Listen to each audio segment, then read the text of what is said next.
কক্সবাজারের লাকিং মে চাকমার মৃত্যুর ঘটনায় পুলিশ এবং পিবিআই এর তদন্তে গাফিলতি হয়েছিল কিনা তা পুনরায় খতিয়ে দেখে দোষীদের দৃষ্টান্তমূলক শাস্তির দাবি জানিয়েছে বাংলাদেশ নারী প্রগতি সংঘ বিএনপিএস।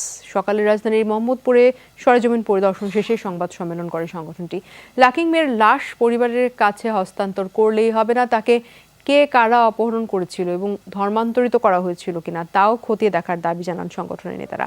তারা বলেন, বয়স প্রমাণের পর নিশ্চিত হওয়া গেছে লাকিং মেকে অপহরণ করা হয়েছে। সে আত্মহত্যা করেছে নাকি হত্যা করা হয়েছে এই বিষয়ে আরও তদন্ত করা প্রয়োজন। তবে আত্মহত্যা প্ররোচনার অসংখ্য প্রমাণ পেয়েছে বলে জানায় বিএনপিএস। সংবাদ সম্মেলন লাকিং মের পরিবারকে ক্ষতিপূরণ ও নিরাপত্তা নিশ্চিত সহ কয়েকটি সুপারিশ পেশ করা হয়।